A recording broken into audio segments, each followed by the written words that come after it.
In August 2013, 20-year-old Renae Marsden drove to a notorious cliffside in Sydney known as The Gap and never returned home. Her death was not the result of a typical crime. There was no physical attack, no robber, no assailant in the usual sense. Instead, Renae was the victim of an elaborate catfishing deception orchestrated by someone she trusted with her life. Over 18 months, Renae had fallen deeply in love with an online persona named Brayden Spiteri, only to discover too late that Brayden never really existed.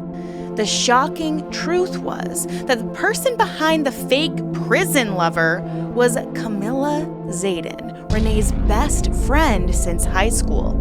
This cruel betrayal blurred the line between friend and foe and ultimately drove a vibrant young woman to despair. So today we are going to unpack this catfishing case. So sit back, relax, and take a deep breath. It's time to let the fresh air in.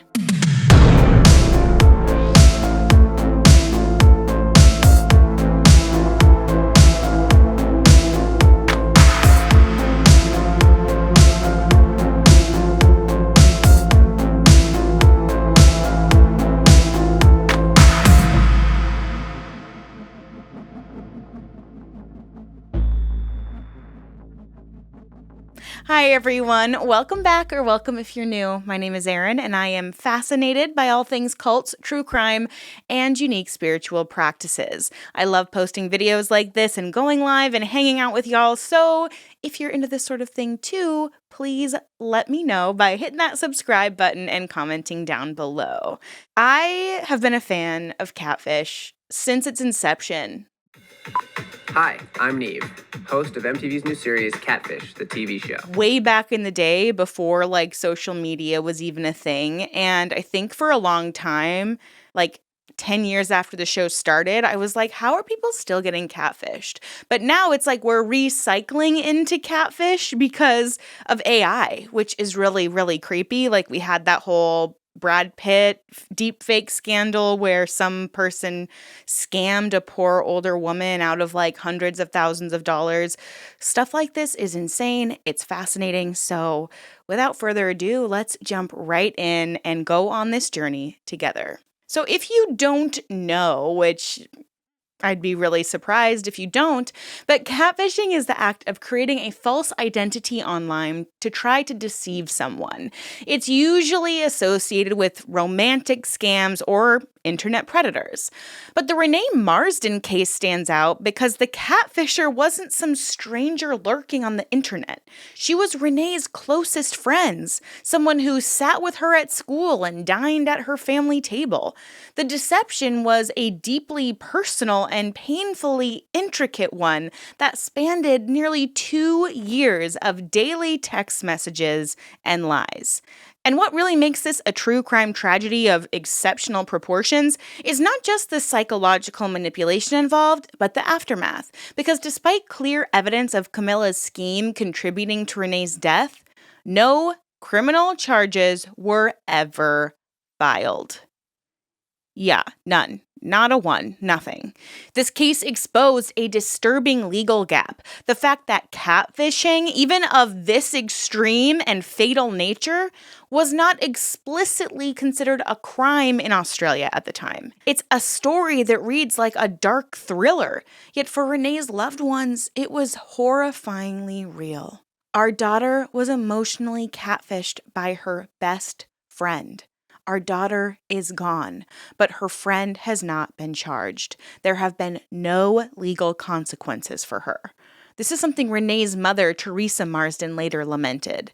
The Renae Marsden catfishing case has since become a rallying cry for those calling for stronger laws against online impersonation and emotional abuse.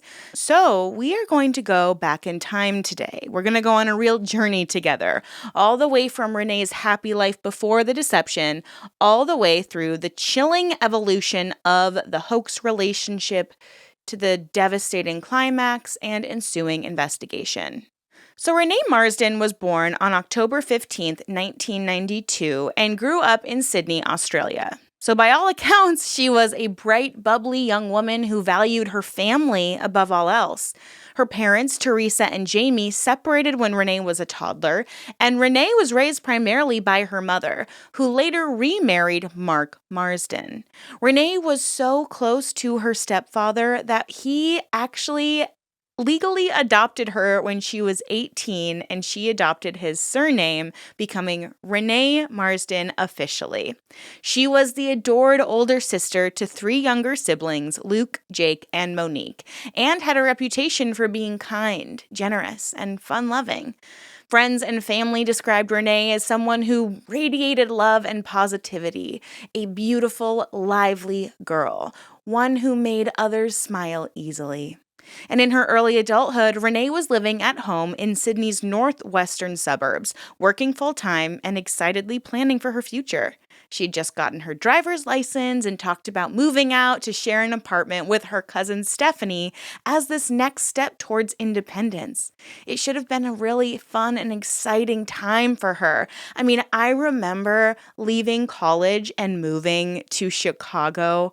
It was just, I had no fear, no concern, not a care in the world. I was just so excited. The horrors didn't start until I realized that I had to be an adult and pay bills and taxes and all of that. But it's just it's so sad that this moment in time for her to be stepping out, being so excited about these new opportunities in her life, it was all cut so short because of her best friend.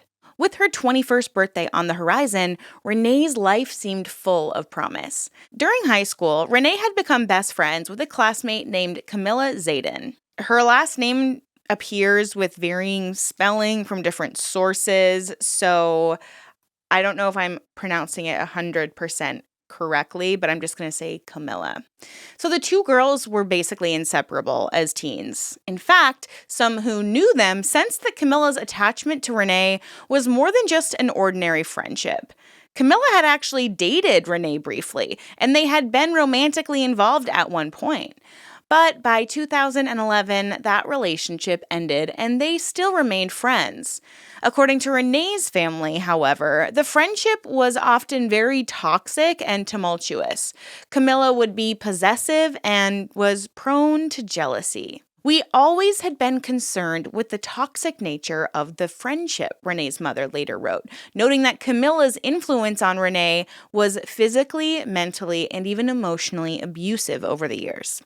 Renae was forgiving by nature and gave Camila many chances, even when Camila's behavior hurt her. Several times, Renae tried distancing herself or end the friendship, sensing that it was not healthy. But Camila would always find a way to crawl her way back and reel her back in. This pattern of breakup and reconciliation set the stage for the much darker deception that would be to come. By late 2011, Renae was a young woman with typical hopes and dreams. She wanted love, possibly marriage, and a family like any romantic 20-year-old. She dated a few boys and also had that brief relationship with Camila, but hadn't yet found the one. That's when Camila told Renae that she knew of a guy who might be perfect for her. Camila claimed that she could introduce Renae to a friend of hers, a young man named Brayden Spiteri. And Renae's interest was piqued. According to Renae's mother, one day out of the blue, Renae excitedly said that Camila had introduced her to a boy she quite liked called Brayden. But, of course, there was a catch. Brayden wasn't exactly available for a normal date. He was, as Camila said, in prison. Yeah, in prison. My intro is starting to make a lot more sense, isn't it? So Brayden was supposedly serving time in Goulburn Jail, which is a major correctional facility in New South Wales, after a drunk driving accident that killed his best friend.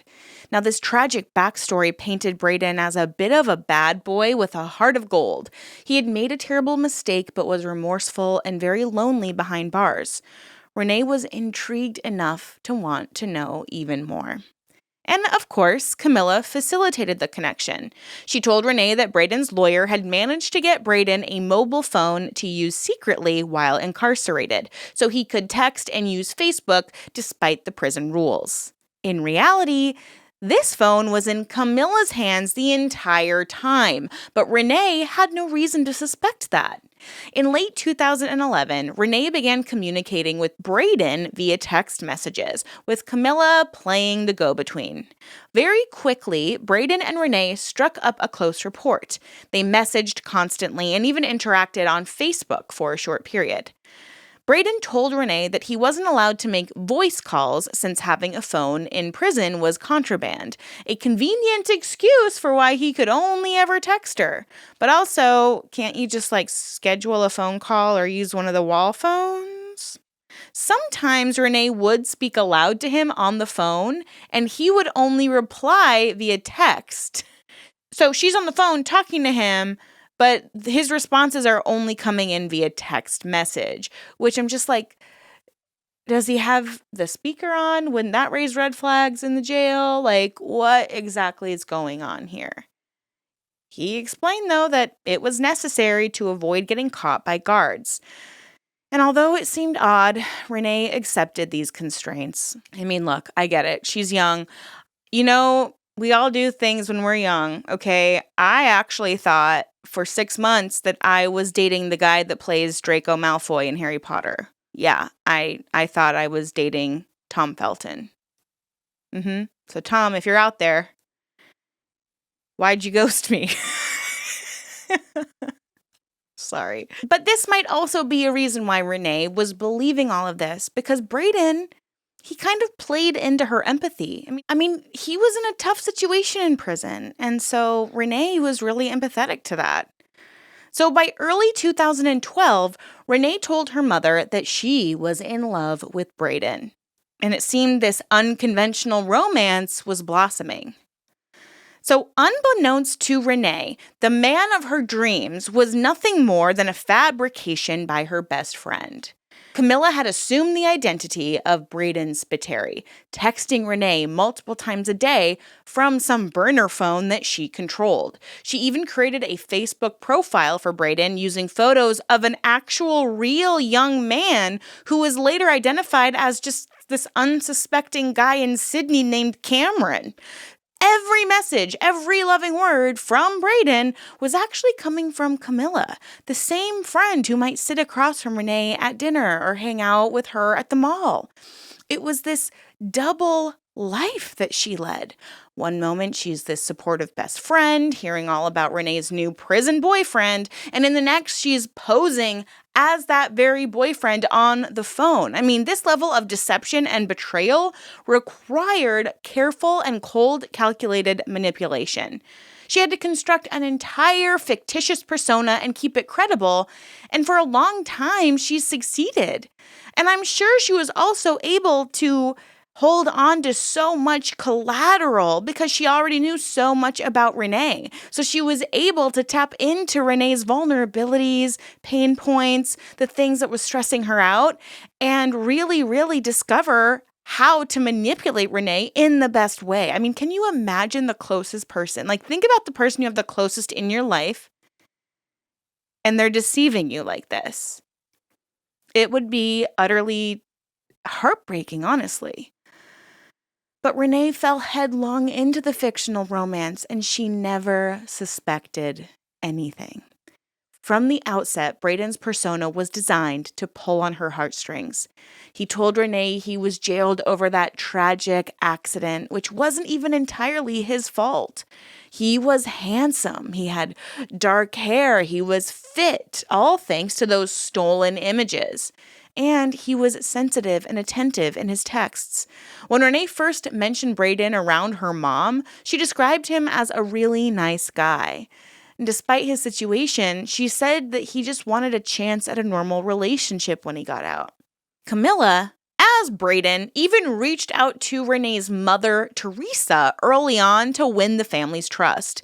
In December 2011, Teresa got a message from Brayden introducing himself and reassuring her that he cared for Renae and would see how things went upon his release.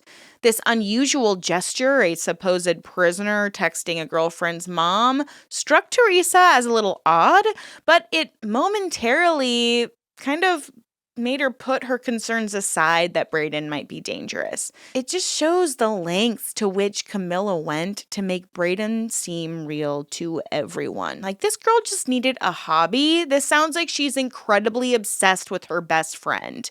It's really, really scary. So I'm sure you can guess that within a few short months, Renae was totally smitten. The relationship escalated extremely fast early the next year. In January of 2012, Renae did something dramatic to display her commitment. She went with Camila to a tattoo parlor and had B. Spiteri tattooed on her. The initials and surname of her secret fake lover were now etched on the right side of her chest, a bold proclamation that she belonged to Brayden. And Camila was right there by her side as the tattoo was inked, which is obviously very chilling. The puppet master is watching her victim permanently mark herself as a puppet. Can you even imagine? Now I'm like, Camila hates her. Is Camila laughing at this on the inside? Like, what is going on? But at the time, Renae saw it as a romantic gesture. She daydreamed and talked about Brayden and their future together. They even talked about getting married. And even though they'd never met in person, which you can visit people in prison, Brayden told Renae that he wanted to marry her after he got out of prison. And Renae believed it with her entire heart. She started collecting bridal magazines, looking up wedding dresses and venues, and at one point, she even made an appointment with a wedding photographer for later in 2013. It might sound fantastical, but to Renae, this felt like a fairy tale love against all odds. All the while, Camila kept reinforcing the deception. She maintained those two roles in Renae's life. She was Brandon, the devoted, if not troubled boyfriend, and the best friend who would offer advice on the Brayden situation or glean information from Renae about any doubts. This gave Camila an immense amount of control. For example, if Renae spent time with any other friends, Brayden might text her with a jealous warning to be careful, because Camila would inform Brayden's persona of exactly what Renae was doing. There was essentially no aspect of Renae's life that Camila didn't have her eyes on. Camila also exploited her direct access to Renae's phone and social circle. In one instance, Brayden, aka Camila, sent Facebook messages to Renae's other friends, including a male friend named Angus, seemingly to try to mark his territory. The coroner later found evidence that Camila had constructed false messages to drive a wedge between Renae and her friend Angus, essentially impersonating Brayden to try to stir up conflict. It was social sabotage. It was social sabotage. Plus, if any friend grew suspicious of Brayden or got too close to Renae, the Brayden persona would try to intervene and mess things up. So from March 2012 and onward, Renae and Brayden's communication was basically non-stop, often from dawn until late at night. They exchanged literally hundreds of texts a day in an intensity that is even hard for me to fathom. Like, please don't contact me. If you've emailed me and I don't respond, or I respond once and then I take a really long time to email, I'm sorry. I think it's an ADHD thing where like notifications get me really like overwhelmed. So I have to like be in the mood to respond to a bunch of emails. I know, it's bad. But these two on some days would send over 100 separate text messages back and forth. And I was in a long distance relationship for 4 years, and I don't even think we talked that much, and we're married now. So let's all just calm down a little bit. So for instance, Phone records would later show that on a single day in June 2023, Renae and Brayden exchanged as many as 170 texts between 6 a.m. and 10 p.m. That is a full-time job. So this was all full-time emotional engagement and maybe even a roller coaster for Renae, but also equally for Camila, who had to keep up the charade constantly. Camila even coordinated small romantic gestures to keep Renae hooked. On Valentine's Day, Renae received a card and flowers purportedly from Brayden, which she treasured, and she would even later carry that Valentine's card with her on her final day. Every sweet message, every virtual kiss and I love you that Brayden sent was just Camila pulling the strings, ensuring Renae's affections remained directed towards this phantom boyfriend and away from any real-life partners that she could have a real future with. As the fake relationship progressed, Camila's alter ego grew increasingly controlling and emotionally volatile. He demonstrated these patterns that were eerily similar to DA, but they were camouflaged behind this fictional identity. What Renae experienced was essentially emotional abuse at the hands of someone that she never even met in person, and it was all orchestrated by her best friend. Brayden would frequently express intense jealousy over Renae's interactions with others. He bombarded her with questions if she spent time with friends or even mentioned other guys, and he tried to isolate her socially. Friends later recalled that Brayden would send Renae messages flipping out about trivial things, making her anxious to keep him happy. But in reality, it was Camila's own jealousy coming through. She didn't want Renae to have a life outside of her and what she could control. So one striking example of Camila's manipulation came in May 2012, roughly half a year into this hoax. Renae's mother, Teresa, had grown uneasy about Brayden's influence. She found some of Brayden's messages arrogant or rude and worried that the relationship was unhealthy for her daughter. So Teresa confronted Renae, gently suggesting that Brayden's behavior was not respectful.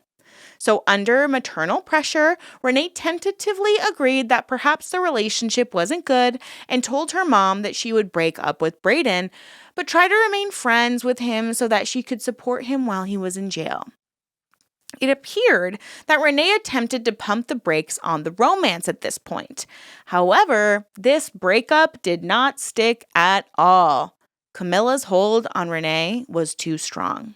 In all likelihood, when Renae told Brayden she wanted to back off, Camila, as Brayden, would have reacted with hurt, anger, or despair to try to rope Renae right back in. And indeed, evidence shows that the relationship continued, and Renae remained invested as ever, eagerly waiting Brayden's promised release from prison in August of 2012. She confided to friends that she couldn't wait to finally be with Brayden in person. So Camila's catfishing scheme would soon take an even darker turn. Around August 2012, when Brayden was supposedly up for parole or release, Renae was elated at the idea that he'd be free. But Camila needed to maintain the lie. I mean, she couldn't produce a real-life boyfriend leaving prison. So Brayden's storyline started to twist. According to what Renae would later tell others, and I'm so sorry if this is getting confusing, but Renae started telling other friends about her relationship. And what she said was Brayden did get out of prison briefly and then would land himself back in jail almost immediately. The tale Renae recounted was that Brayden had been released, but then got into a fight with his father, who pressed charges, resulting in Brayden's re-arrest for assault and a new 2-year sentence. In other words, just as Renae's dream was within reach, it was snatched away. This was not a real event, of course, but Camila's invention. It served two purposes now. It explained why Brayden wouldn't be available physically for another long stretch of time, and it also deepened Renae's emotional roller coaster. She was devastated by this. She went from this joyful anticipation to despair in a matter of days. In September 2012, the emotional strain reached a crisis point. Renae attempted to take her own life by ODing on medication. Renae survived the attempt, but it was a glaring red flag. At the hospital, records showed that Renae was distraught over Brayden. She told doctors that her boyfriend spent a year in jail and was out on parole, had a fight with his father, and now was back in jail for 2 years. She felt unstable and like she was under immense stress. And at the time, even noted that she was feeling stressed at work because her boss had been expressing romantic interest in her, and she was overall very, very confused. The hospital notes also indicate that Renae denied wanting to die and later said that she was happy to be alive, essentially regretting the impulsive overdose. But the underlying cause was clear. The tumultuous emotions with Brayden had pushed her to a breaking point. And in truth, Camila's manipulation had nearly killed Renae right then and there. And you're probably wondering, did Camila know about this incident and then maybe decide to stop her behavior? No, she knew about the incident, yet incredibly, she continued the charade. If anything, Renae's attempt gave Camila even more leverage to guilt trip her. Brayden now got to be the martyr, perhaps blaming Renae's brief attempt to end things for his own misfortune. So after this scare, Renae tried to regain some amount of normalcy. She distanced herself slightly from Brayden, or at least tried to, and actually became involved with a real-life co-worker named Ian. For a while, it seems like Renae might escape the catfishing trap and find real happiness. She and Ian started dating, and by January 2013, he even proposed to her. They were engaged. However, Camila's fabricated Brayden was not about to fade quietly back into the ethers. Throughout the time Renae dated Ian, she never completely cut off contact with Brayden. And in fact, Brayden seemed to know everything going on in Renae's life, and he would harass her about it. When Brayden learned about Ian, he sent threatening messages to Ian in an effort to scare him away. Brayden also gave Renae ultimatums. By March 2013, he demanded that Renae choose between him and her new fiancé. So just imagine this emotional torture for Renae. On one hand, she has a real man who loved her and stood by her in person. And on the other hand, the charismatic yet volatile Brayden, who she did love for over a year, was fighting for her. And of course, Camila applied all of this pressure every point she could. She likely painted Ian as untrustworthy or claimed that he was making Brayden upset. So in the end, heartbreakingly, Renae chose the phantom over reality. She broke off her engagement to Ian and returned fully to the Brayden fantasy by March 2013. Friends and family were stunned, and Ian was left heartbroken. Renae, however, felt she'd made the choice for true love. This decision isolated her even further, leaving Brayden as virtually the sole focus of her attention. So from that point on, Camila's coercive control over Renae was stronger than ever. Renae quit her job, possibly due to the turmoil with Ian, who happened to be a colleague, and then started a new job later that year where all her coworkers heard about was this devoted boyfriend in prison. Renae talked about Brayden constantly and lived for his text messages. Brayden was Renae's entire world. She had no other romantic prospects, and many of her friendships had been strained or managed by Camila. It's important to note that Camila did not only manipulate Renae through the Brayden persona, she also manipulated her in person as herself. Renae's family later realized that Camila would often monopolize Renae's time under the guise of friendship, ensuring Renae was rarely out of her reach. Camila inserted herself into every aspect of Renae's life, even accompanying her to things like that tattoo appointment or family outings, while simultaneously fostering Renae's dependence on this fictitious Brayden. In effect, Camila was both arsonist and firefighter. She created the emotional fires that consumed Renae, then positioned herself as the closest confidant to help douse Renae's fears. This double role deeply muddled Renee's ability to see Camila as anything other than, wow, such a loyal friend. The psychological impact on Renae was devastating. Over 18 months, she had endured the highs of love bombing and the lows of constant anxiety. Brayden's messages could be sweet one moment and cruel the next. He often kept her on edge. For example, at one point, Brayden went through a period of total silence that tortured Renae. In July 2013, as Brayden awaited another court case wherein Brayden hoped for an appeal or a parole, he told Renae that he wouldn't be able to communicate for about a month. And Renae accepted this, believing perhaps that his phone had been confiscated or he might even be in solitary confinement. Even so, Renae still wrote to him constantly during that month, sending him daily texts even though no replies came in. She told her coworkers how hard it was to not hear back from him, but she remained steadfastly loyal. This showcases how thoroughly Camila had conditioned Renae. Even total silence from Brayden didn't break the spell. Renae was emotionally entrenched in this cycle of coercion and abuse, hope followed by disappointment, affection followed by abandonment, all carefully curated by Camila. From an outside perspective, red flags were everywhere. Some friends and relatives grew suspicious that Brayden wasn't who he claimed to be.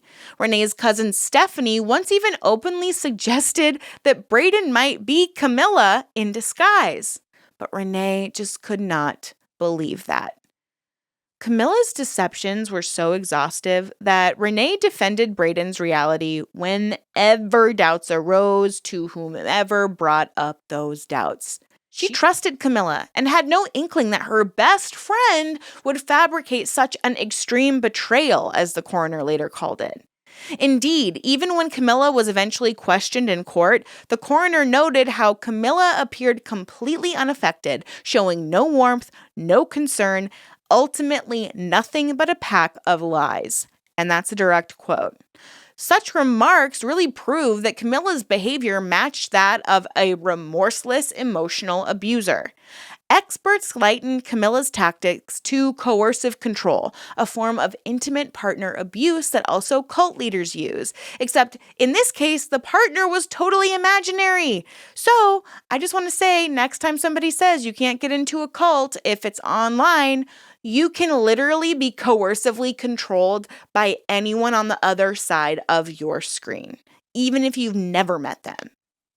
That is how the human brain works. It's so vulnerable. It's so vulnerable if you don't know what to look for. It's really scary. So Renae was essentially in this abusive relationship with Camila, okay? Pretending to be Brayden. She was isolated, psychologically manipulated, and emotionally dependent, which are all hallmarks of DA. The major difference here was the method of manipulation. It was done through catfishing of all things. It's an elaborate lie that was sustained via technology. Renae exchanged thousands of text messages with this guy, sometimes those hundreds in a single day. So this intense communication, all orchestrated by her best friend, kept Renae emotionally tethered to this fake relationship. By August of 2013, Renae's life revolved around two upcoming events, her 21st birthday in October and Brayden's anticipated court hearing on August 5th, which she believed might finally free him. She was hopeful that Brayden would be released or at least get a definitive release date. In her mind, after so much hardship, they were on the verge of being happy and together. She couldn't give up on him now. It's the sunk cost fallacy. You've spent so much time or energy or money on something that you feel like you have to see it through even if it's not good for you. And sadly, Camila had other plans. Ones that would push the emotional manipulation to its cruel climax. The fateful day of August 5th, 2013, began like many others for Renae, but it would soon spiral into a nightmare that afternoon. This was the day Brayden was supposed to have that court appearance. Renae went to work, anxiously awaiting the news. She truly believed that by day's end, she might hear that Brayden was getting out of prison, or at least moving closer to freedom. Instead, shortly after midday, Renae finally received a text from Brayden, the first in weeks, and immediately it shattered her. After that month-long silence in July, Brayden's tone was cold and abrupt. "I think I need a break, and so do you," he wrote in one of the early texts that day. Essentially, he was breaking up with her. So for Renae, this message hit like a truck.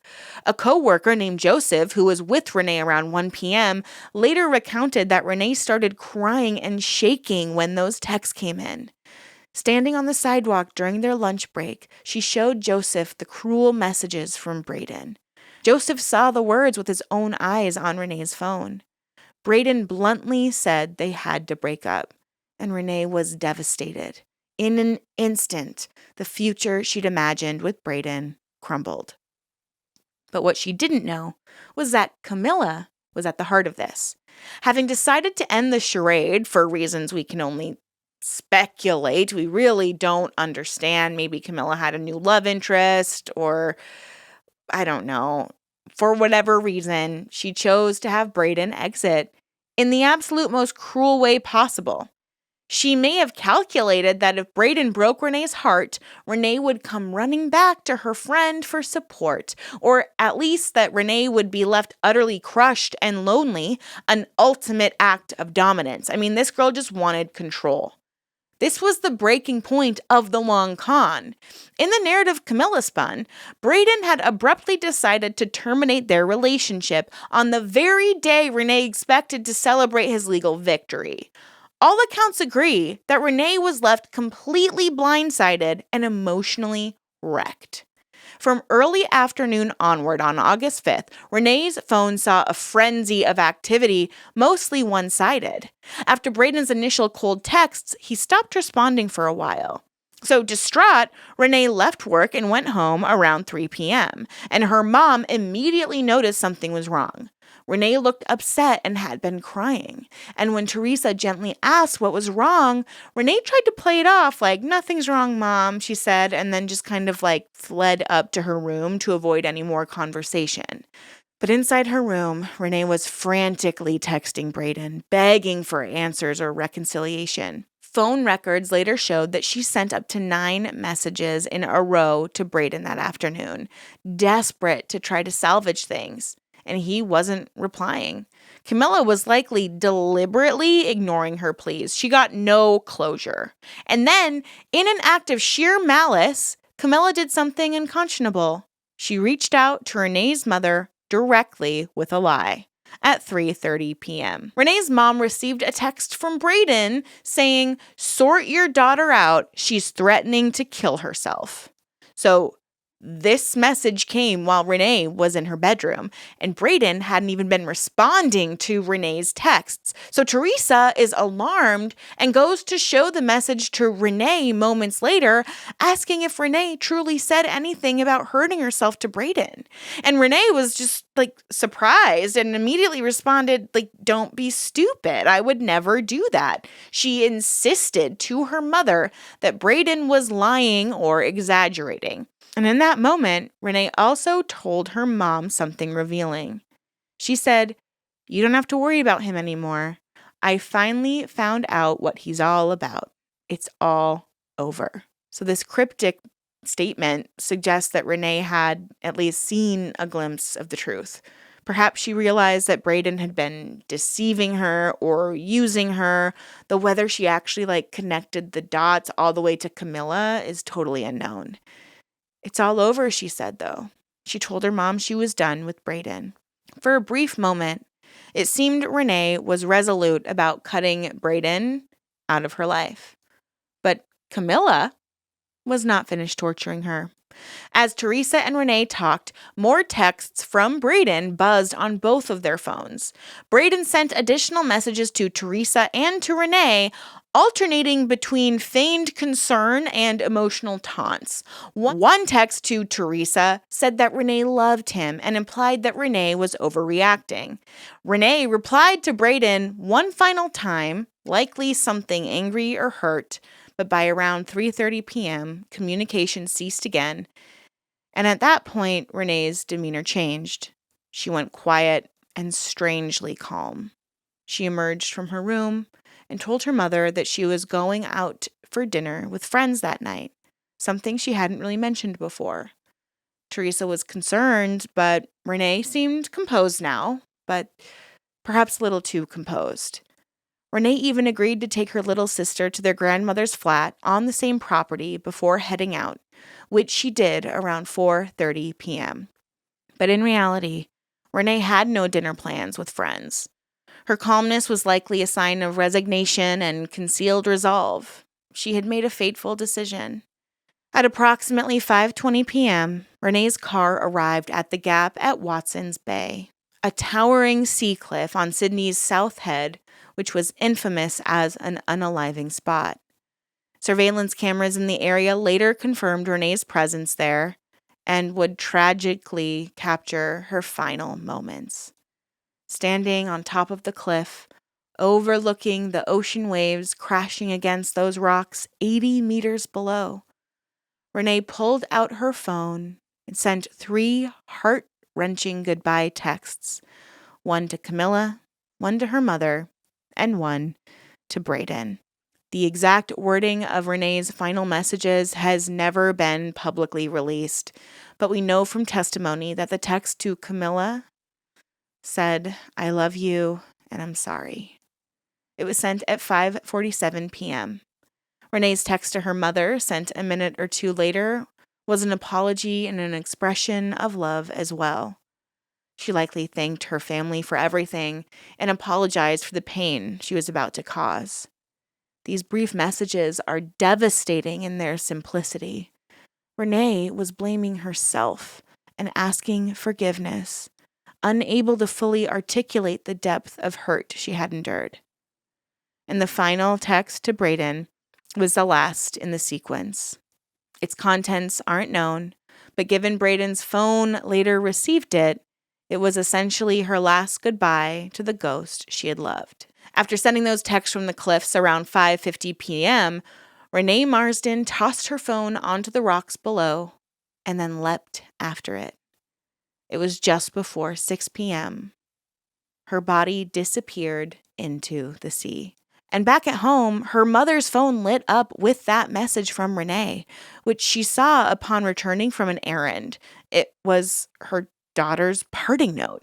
So panicked, Teresa tried calling, but she got no answer.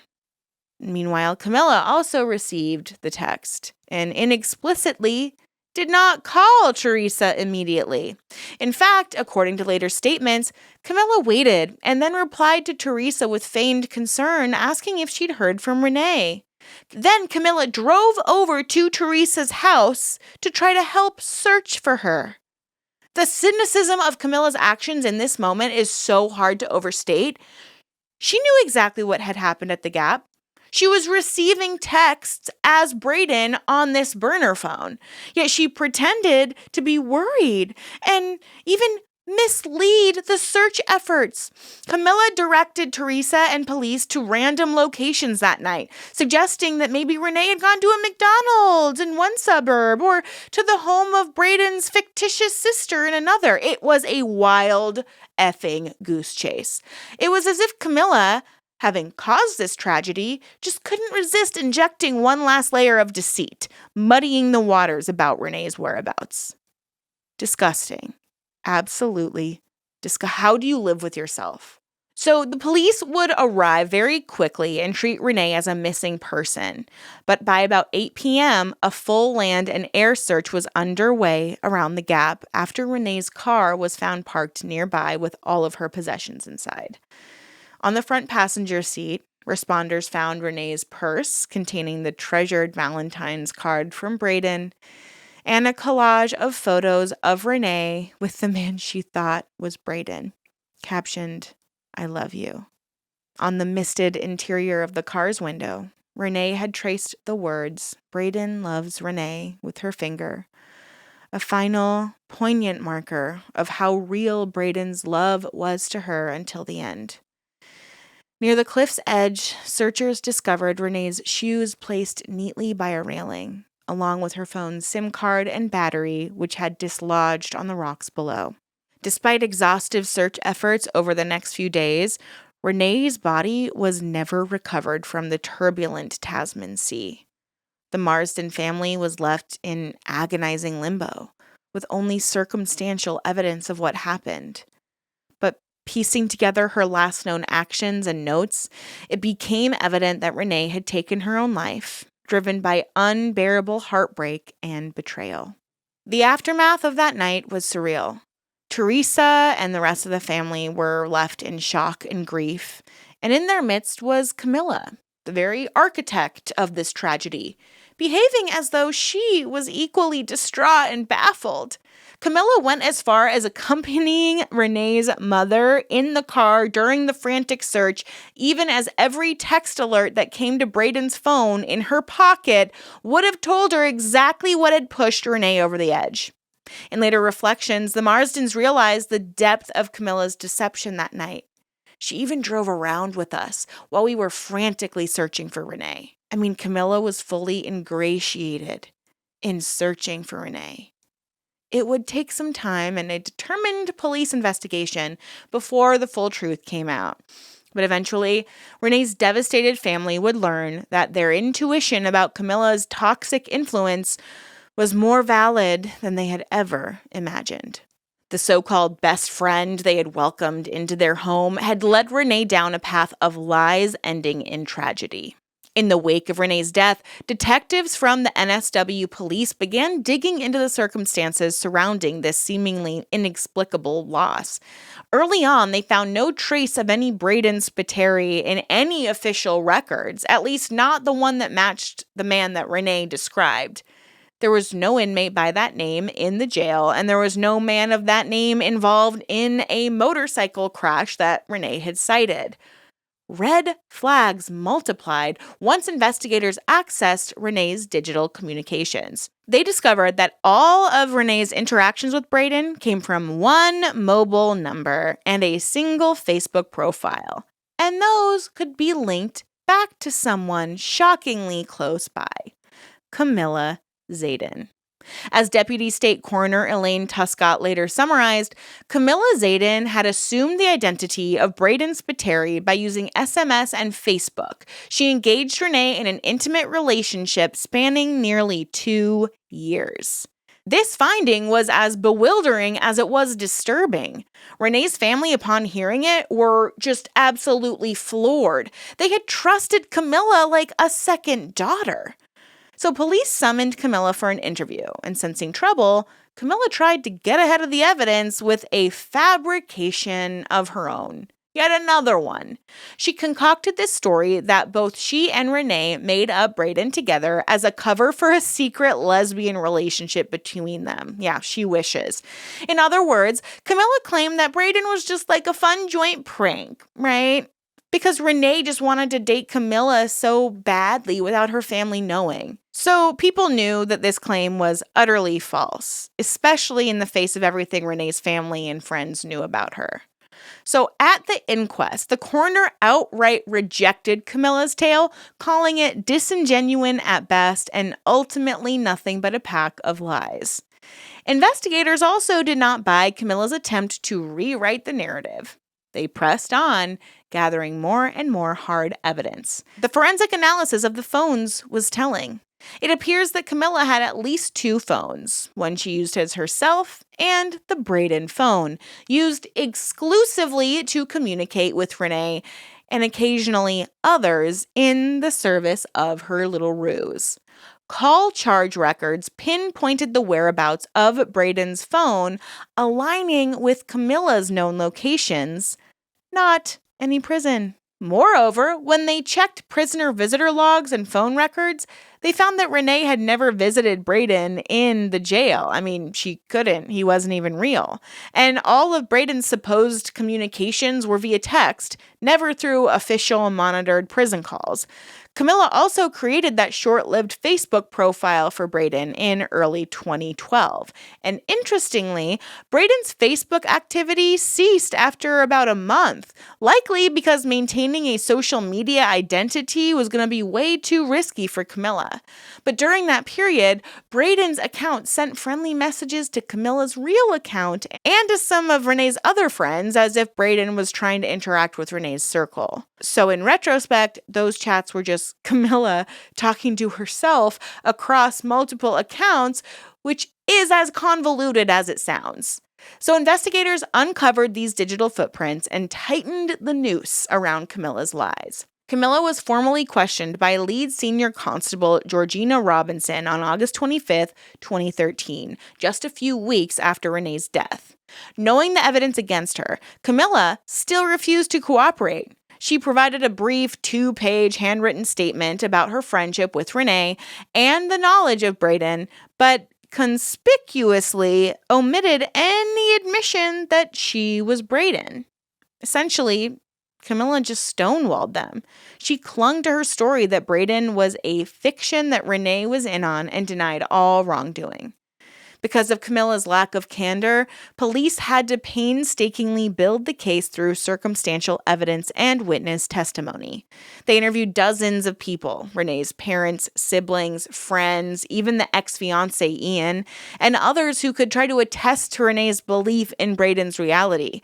These statements overwhelmingly showed that Renae was the sole dupe of Brayden, and that Camila had a motive: her obsessive jealousy to construct this entire narrative. One eerie detail did emerge. The real man whose photo was used as Brayden, a young Sydney man named Cameron Lang, came forward after seeing his own face in news reports about Renae's death.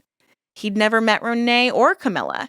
He told the media that it was shocking to discover that his picture had been used in this way, and he felt horrible that his image, however innocently taken from social media, became part of someone's manipulation and tragedy. Cameron's testimony further solidified that Camila had intentionally stolen someone's identity to make Brayden seem real.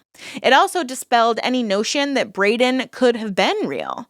The Brayden in Renae's photo collage was literally a random person who had nothing to do with her.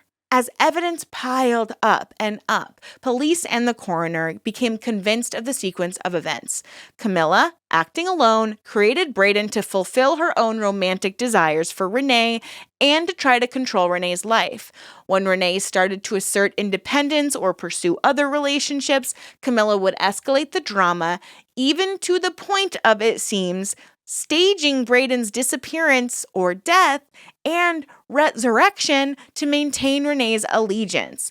Family members even suspect that at one point Camila pretended Brayden died by unaliving and then later brought him back to life, which was a cycle that just totally toyed with Renae's emotions. By August 2013, Camila likely felt like her control was slipping. Renae had tried to end their friendship for good, according to her family. And in retaliation, Camila decided to crush Renae's spirit by having Brayden cruelly break up with her as her final act of vengeance. This narrative was corroborated by the timing. Renae had recently been pulling back from Camila, and indeed, on the day of her death, Renae said it's all over regarding Brayden, implying she might soon sever ties with Camila too. Camila's reaction was to double down on the deception until the bitter end. The coronial inquest in 2017 through 2020 brought all these facts to light in a formal setting. Deputy Coroner Elaine Truscott's findings, delivered in May 2020, condemned Camila's actions in scathing terms. She found that Camila's catfishing caused the hurt and heartache, which led Renae to take her own life. In other words, while Camila might not have physically pushed Renae from that cliff, her relentless psychological abuse was identified as the driving factor. Truscott noted with astonishment that Camila lied at every stage, to Renae's family, to the police, and even under oath at the inquest. The coroner highlighted how unremorseful Camila appeared. She showed no warmth, no concern. Her evidence can only be described as nothing but a pack of lies. In one exchange, Camila even claimed that Renae was always dramatic and threatening self-harm, an attempt to try to deflect her own blame. But the coroner found that to be yet another lie.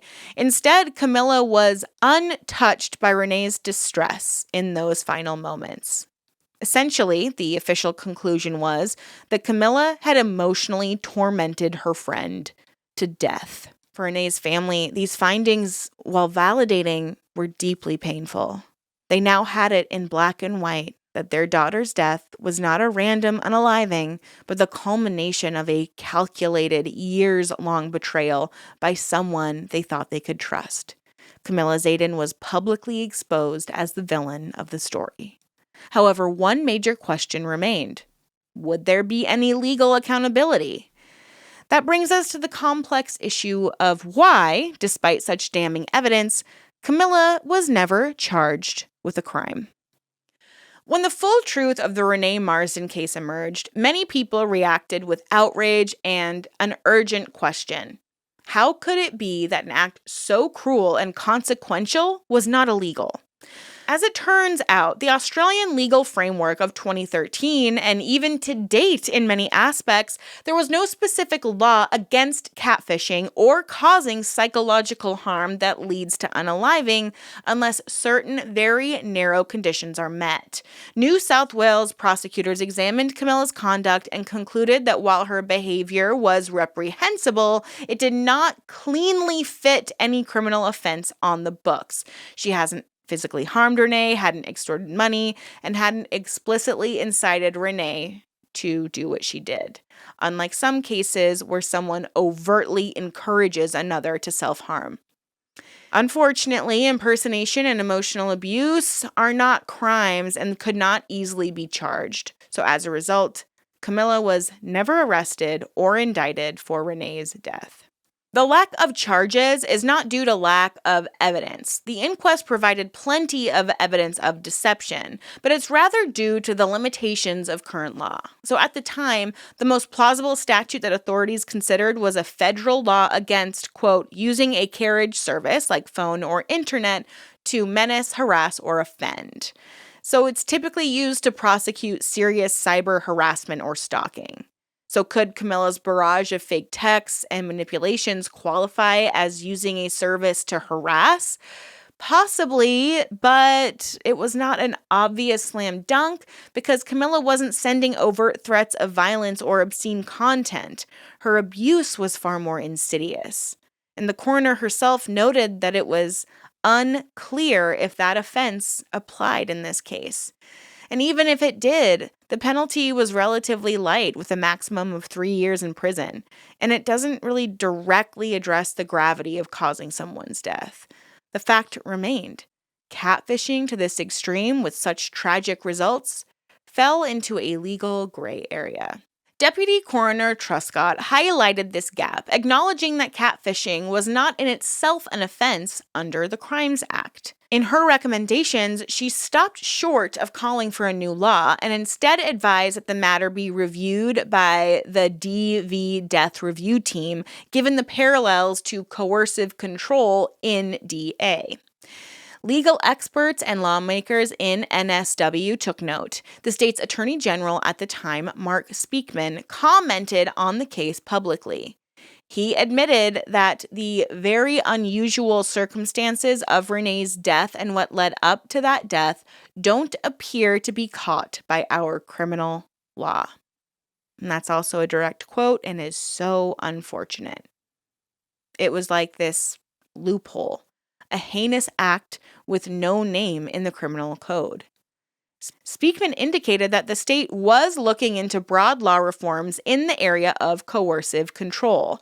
There was discussion of possibly classifying protracted catfishing deception as a form of abuse if certain criteria are met.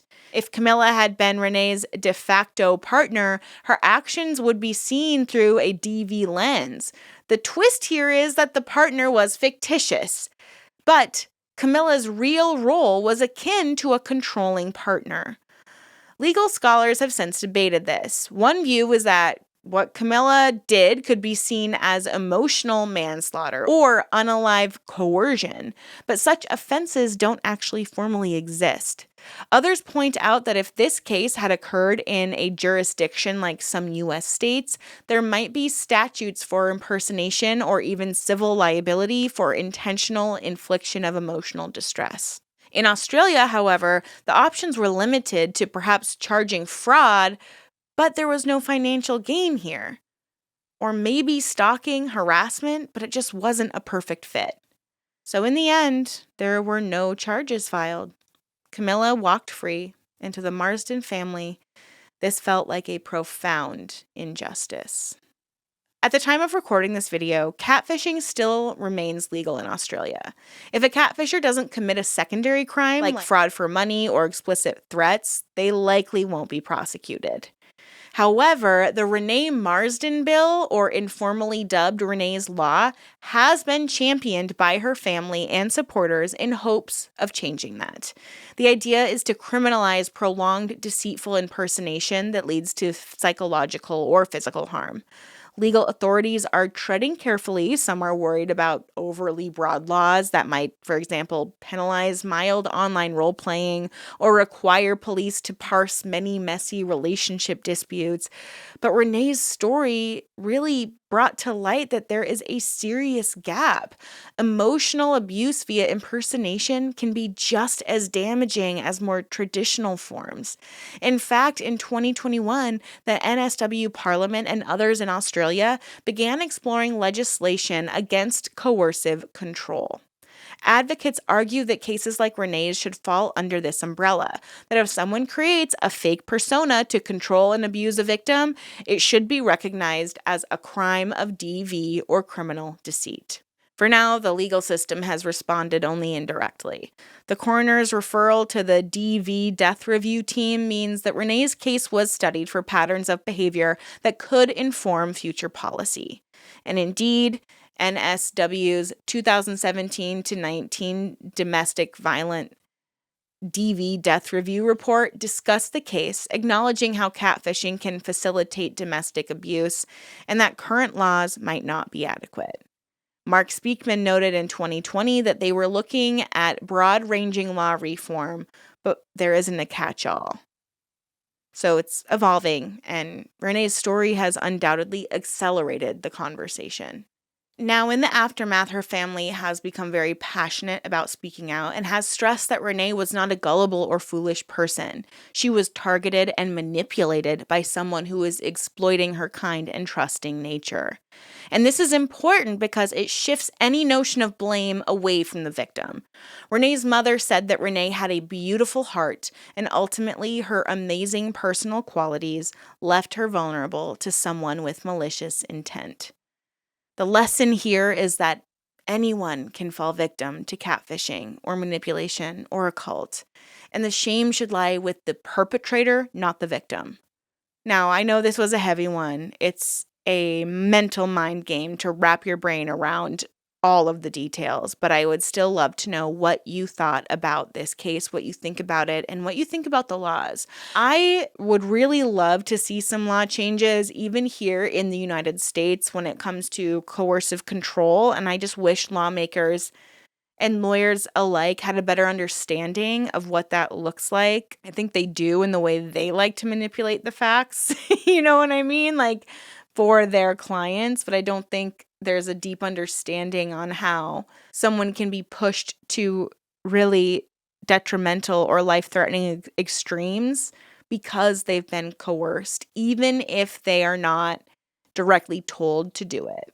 Especially with technology, with where it is today, with the rise of AI, it just feels so easy to manipulate people, and I just feel like the regulations haven't caught up with the capabilities that we all have online now. So I would love to hear what you think about all of this.